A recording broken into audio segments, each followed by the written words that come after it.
Welcome, bienvenue, welcome once again to another live stream. The keener amongst you will have noticed Vicky Poole sitting in the virtual studio, and from tender response, a method of finding, applying, and winning tenders, that is public sector contracts that can last years and give you a solid income. Today's topic is all about supplier assessments and requirements. As usual, I know nothing about nothing. Vicky, school me, please. So when you're responding to public sector tenders, they normally ask suppliers to have a minimum benchmarking standards, and they categorize and they capture this information through an SQQ, because we all love it, TLA. It's a standard qualification questionnaire. I know. Good Lord. Now, there is a template that's issued out by Crown Commercial Services, which is the governing body who looks after public procurements. And as a result, that is a template. There is a standard format, and there's things that you need to get asked for.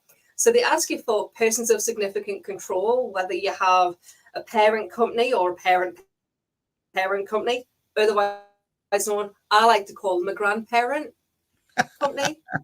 Apparently that hasn't taken over. It hasn't took on yet, but never mind. They ask you about whether you have quality processes or whether you're ISO 9001, if you've got GDPR policies, whether you conform to modern slavery statements. Well, actually, what they ask you is, are you a defined company under modern slavery statement? And they're like, a defined company. What's a defined company? A defined company is if you trade 36 million and above. It's 36 million in some change. So I say 36 million and above. So really large companies. And they then go on to ask you, if you are a defined company, have you completed your annual reporting? If so, provide a link, which a lot of companies won't have that because they're under trading under 36 million. And if you're not a defined company, you need to provide your modern slavery statement. And that's where people get a bit lost, because modern slavery isn't just, having people that work in sweatshops. Being compliant with modern slavery is providing a platform for your staff to be able to flag if they think they've spotted any slavery in the UK or in their workplace. Now, there's different regulations required for UK and European modern slavery. So if you're trading in Europe, you need to have two different standards or two different bits of your process. And the last bit, well, there's two more bits really. The last bit that's included within the standard qualification questionnaire is the piece about carbon reduction. So this is a new one that came through in April this year. They ask you to include your scope emissions for 1, 2, and 3 for your last evaluated period. And then they ask you to include a copy of your carbon reduction plan in a URL, which of course means that you need to have your carbon reduction plan on your website, which a lot of companies don't. The brand new piece that Crown Commercial Services have added in is the financial assessment, which looks back at your last couple of years of trading and gives you a red, amber, green across a series of elements. So this is it's a new liquidity measuring tool to make sure that the companies that they're going to be appointing or awarding contracts to, the awarding body, the council, the ministry, department of, is aware of your company's financial state. Now, the question I normally get asked at this time is, Jesus, Vic, that's a lot of stuff to include. Do you need to include that on every one? Right. And of course, the answer to that question is no, because... That's not obvious.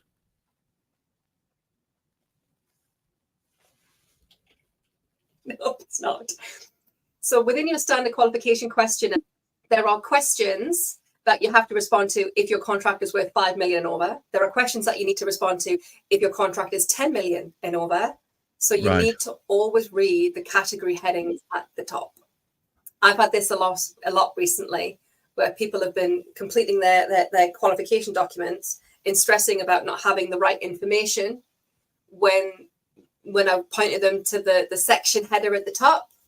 Section 7 is a good one. Section 8 is another one, where it says for contracts over this value, please complete the below, which means if your contract is 4.9 million, you need to complete that section.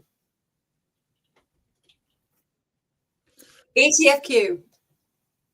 It does seem like a lot of extra stress.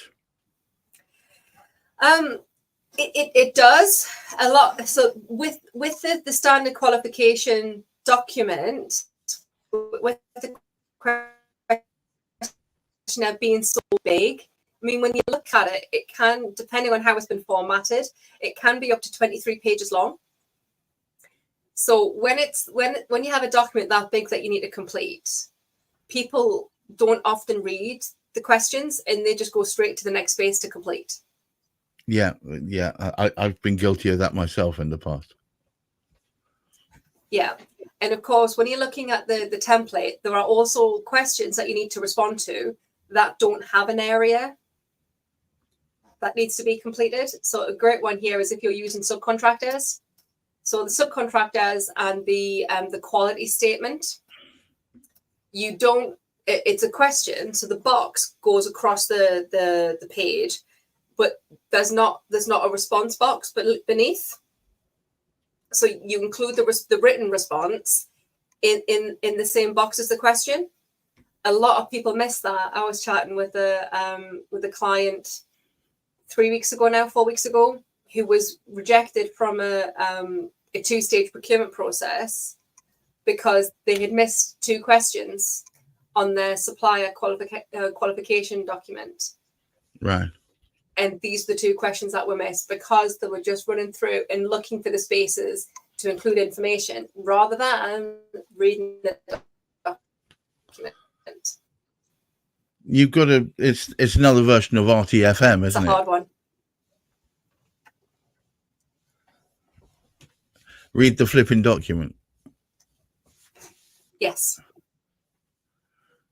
All right. So is there, I mean, other than saying don't miss out, stop just looking for the bits to enter bits into, is there any other good advice we can give people? The other really good piece of advice is about understanding the documents that you need to include. So in the last 12 months, councils have been really heavily targeted by cyber attacks. Oh. And councils themselves aren't directly being targeted. So you'll have like a school that will be targeted by a cyber attack, and they're going to look for supplier information, or they will find out someone who's delivering services to a council, and then they will target that one specific supplier. I'm so sorry, my computer is doing something funky and I got a bit lost there in terms of the video. So I'll just repeat that again. So councils have been impacted by cyber attacks a lot within the last 12 months in particular, and they're not being targeted directly. They're going, it's their suppliers that are being targeted. So right. A lot of companies now are asking companies to have cyber essentials, which is an evaluation of your evaluation of the softwares and the way that your business operates. And it's a process that's done once a year. You can go Cyber Essentials Plus, which is the continuous monitoring, and councils are asking to have it. It's not an expensive tool. You can do this. You can find people to do this for you for a couple of £100. It's not masses. The other piece that councils are asking people to have, it's not a mandatory element, but there's an encouragement towards it, and that is cyber insurance. So any business that is holding or using client data should have cyber insurance. A lot of organizations don't, and they need to in case they get hacked, because if you lose data, then technically your company's liable, and your business insurance won't cover you for that. Wow. So that's another thing that there's a strong encouragement, but there's no requirement. I know, it just never stops, does it? It just never stops. So there is further information, I believe, that you have available to help people make better decisions. I try to help people make better decisions at every stage in the process. So if you were to look up our website, tenderresponse.co.uk, and look at our resources, there are some really helpful downloads there for businesses looking to get into tenders. There is a qualification tool where you can look at what the client is asking you for as part of the tender. And it's a scoring matrix. It's a live document, so you can complete you can update the questions to make it relevant for your business, and you can score yourself on a 1 to 5. And the spider chart at the top, the web chart, and we'll update to see whether or not that's a good fit for you, whether or not that's a good tender. We've also got 10 tips for tendering, and because it's me, you never just get the 10, you get a few extras as well. It's all about how you can make the most of your tenders. And in there, we talk about insurances and compliance. I don't tell you where to find them in the bids, because depending on your industry, they're going to be hidden in different places. A good place to start if you're looking for any sort of accreditations that your client or the procurer is asking for will be in the statement of requirements document, you often referred to as Schedule 2 or Appendix 2, and depending on what process the council is coming out for procurement. So that's a good one. If you're getting a bit lost and stuck and you don't really know where to start with tenders, but you know that public sector is an area that you want to start exploring, I'll be hosting a half two, so 2024 half two sales kickoff for public sector on the 9th of October. This is brand new. It's not on the website yet, but it should be on there today. Anyone who is looking at public sector and doesn't quite know if it's right for them, I've got a series of industry experts, plus myself, obviously, talking about life in public sector and finding work. It's a 2-hour whistle-stop tour. 2 hours and whistle-stop don't normally go together. They do here. So we've got speakers, presenters, demonstrations, panel topics, talking about everything from finding business in public sector, talking about social value and sustainability, which now equates to 25% of public sector tenders. And also, we're talking about cyber in there as well. So organizations are going to be aware and made aware of their commitments and what's needed from them should they choose to respond to any public sector tenders. There's going to be some freebies, there's going to be some giveaways and demonstrations. So if public sector is something that's been on your radar, or you're not entirely sure what you need in order to respond, see earlier part of this video where we're talking about different elements that's needed for different parts of the bid, depending on the size of the contract, then joining in our free webinar on the 9th of October is the one for you. It's the Public Sector 2024 H2 Sales Kickoff. I tried to find a shorter name, but just couldn't. That is just excessively long. It is excessively long. All right, fair enough. Yeah, because it's not general sales, it's public sector, and it's H2 Sales Kickoff. And we're doing it in October because tenders spike in November through to January. So it has to be done in October. So it was just too long. And I had too much coffee by that point. I think the truth will out. All right, cool. Now, you also have a WhatsApp telephone number, which I'm about to pop up on the screen. We do, yes. So most of the team here work on WhatsApp. It's a great way to keep in touch with our clients when working on bid responses. And it's also a way that we use to field and farm responses to questions. So you can reach the team. It's woman and man. We have a token man in the team now. Woman and man. A token man. So you can pop in any tender question.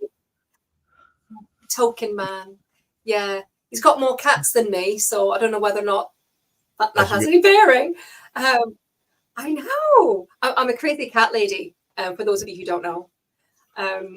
So yes, so you can pop in tender questions. You can ask us any moves as it changes, questions or topics. How do I find out this tender? If I'm looking to get onto Adam Procure, what's the website to register? That's a good one. I had that one quite a lot in the last couple of weeks. There must be a tender out there that people are interested in. Yeah. Very good at responding, usually within 24 hours, depending on what the team's doing. All right. Well, look, what can I tell you? It's been a bloody pleasure as ever having you on the show. Please don't hesitate to send her a message. She's very good at responding, and overall, a really, really high percentage of the tenders that she puts through actually succeed. So I would absolutely say you should spend some time talking with Madam Tender Response herself. Vicky Poole. Until the next time we encounter each other, please make sure you keep your feet on the ground, keep reaching for the stars, and please look after that mental health. Bye-bye now.